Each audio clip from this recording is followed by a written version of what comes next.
क्या आपने कभी ऐसी बिल्डिंग को देखा है जो कि मूव कर सकती है, या फिर ऐसी बिल्डिंग जो पूरी तरह से किसी कॉइन जैसी दिखती है और जो नंबर 8 को भी दर्शाती है? और वो कैसे, वो आप आगे जानने वाले हो। या फिर क्या आपने ऐसी बिल्डिंग को देखा है जिसका जमीन कहाँ है और छत कहाँ, ये पता ही नहीं चलता? तो गाइज रेडी हो जाओ, क्योंकि आज आप कुछ ऐसे अनबिलीवेबल बिल्डिंग्स के बारे में जानने वाले हो जिन्हें देखकर आपके गूज़बम्प्स आ जाएंगे। और हाँ, वीडियो को एंड तक देखना, क्योंकि इसमें इंडिया की एक ऐसी बिल्डिंग भी है जिस पर आपको यकीन नहीं होगा।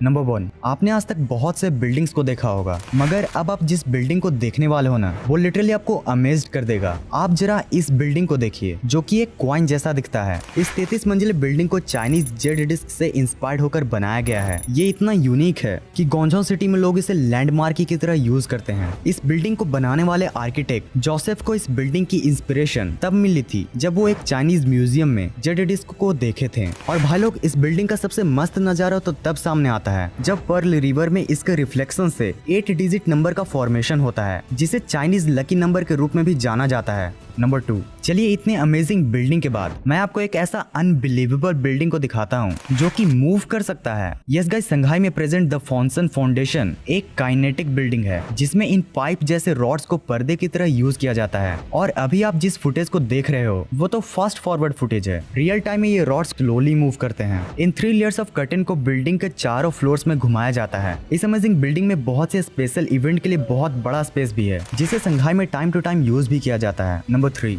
आप जस्ट इमेजिन करो कि अगर किसी टाइम में बड़े बड़े दानव हमारी धरती पर आ गए और हर घर को एक दूसरे के ऊपर उठाकर फेंकने लगे, तो भला कैसा नजारा होगा? क्या वो नजारा ऐसा तो नहीं होगा? नहीं, यहाँ किसी दानव का दंगल नहीं हुआ है, बल्कि इसे ऐसे इंटेंशनली ही बनाया गया है। इस हाउस अटैक बिल्डिंग को 2006 में इरविन वर्न ने मॉडर्न नस्ट म्यूजियम के साथ कोलैबोरेट करके बनाया था, और वो भी as a architectural public stunt. मतलब भाई, खुरापंती देख रहे हो? कौन है ये लोग?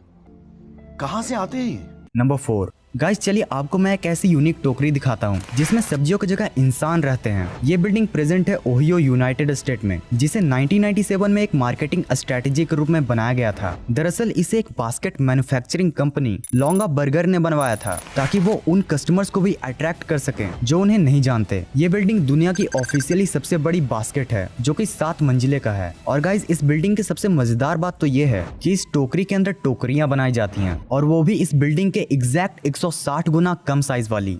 नंबर 5, आप जरा इस यूनिक बिल्डिंग को देखिए, जो किसी जायंट बुक सेल्फ से कम नहीं दिखता। दरअसल ये एक लाइब्रेरी है जो कि कांसास सिटी में प्रेजेंट है, और इसके पार्किंग वॉल को कुछ इस तरह से डिजाइन किया गया है कि ये कुछ 22 फीट बुक्स जैसी दिखती है। अब जिन लोगों को किताबें देखकर ही नींद आ जाती है, उनके लिए ये तो किसी रेड जोन से कम नहीं, पर फिर भी $50 मिलियन के इस बिल्डिंग को कोई गलती से भी इग्नोर करने की गलती नहीं करता। नंबर 6, जैसे आज हम इमेजिन करते हैं कि फ्यूचर में किस तरह की बिल्डिंग बनेगी, ठीक वैसे ही 1960s एंड 70s में भी बहुत से लोग प्रिडिक्ट करते थे कि फ्यूचर में कुछ ऐसी बिल्डिंग्स बनेगी। और उन्हीं लोगों में से एक थे उर्सुला और राल्फ, जिनका मानना था कि फ्यूचर में लैंड स्पेस कम होने की वजह से कुछ इस तरह की ट्री शेप्ड वाली बिल्डिंग्स देखने को मिलेगी। ये बिल्डिंग ओरिजिनली 1976 में बनाई गई थी, जो कि 3 मंजिला और 47 मीटर ऊंचा है, और जिसके सबसे ऊंचे मंजिले में डिस्को कैफे भी प्रेजेंट है।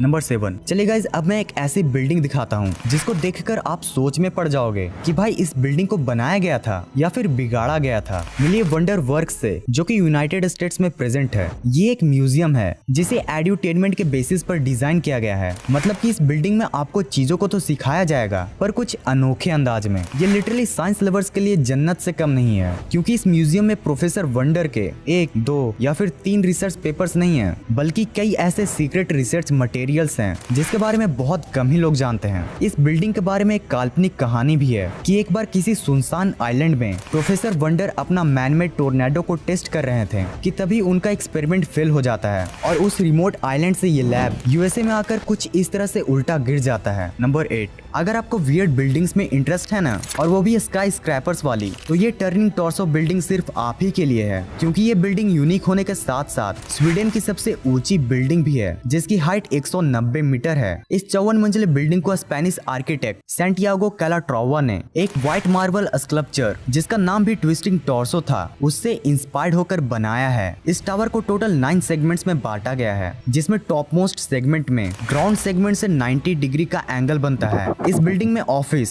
लग्जरी अपार्टमेंट्स और कैफे जैसे सारी फैसिलिटीज मौजूद हैं, जो कि इसे और भी वर्साटाइल बिल्डिंग बनाती है। इस बिल्डिंग को 2015 में council of tall buildings and urban habitat ने 10 ईयर अवार्ड का विनर भी अनाउंस किया था। नंबर 9। अब चलिए आपको मैं एक ऐसी यूनिक बिल्डिंग से मिलवाता हूँ जो कहीं और की नहीं बल्कि हमारे इंडिया की ही है। आप जरा इस बिल्डिंग को देखो। ये है NFDB यानी कि नेशनल फिशरीज डेवलपमेंट बोर्ड का ऑफिस, जो कि हैदराबाद में प्रेजेंट है। इस 3 मंजिले इमारत को ऐसा इसलिए बनाया गया है ताकि इंडिया में खास करके हैदराबाद में फिश प्रोडक्शन एंड प्रोडक्टिविटी को इन्हांस किया जा सके। और गाइज इंटरेस्टिंग बात तो ये है कि ऑफिशियली फिश बिल्डिंग न होने के बावजूद भी अगर आप गूगल मैप्स पर फिश बिल्डिंग को सर्च करोगे तो आपको यही बिल्डिंग मिलेगी, बावजूद इसके कि ये बिल्डिंग खुद बार्सिलोना के फिश स्टैचू से इंस्पायर्ड है, जिसे 1992 के ओलंपिक्स को प्रमोट करने के लिए बनाया गया था। नंबर 10। आपने इंडिया के ताजमहल को तो जरूर देखा होगा, मगर क्या आपने कभी बांग्लादेश के ताजमहल को देखा है? अगर नहीं तो आप ये देखो, ये ताजमहल बांग्लादेश है, जिसे एक wealthy film producer Ahsan Ullah Moni ने बनवाया है। ये बांग्लादेशी ताजमहल बांग्लादेश के कैपिटल ढाका से 32 किलोमीटर दूर है, जिसे मॉडर्न मशीन्स के हेल्प से सिर्फ 5 सालों में ही बनाया गया है।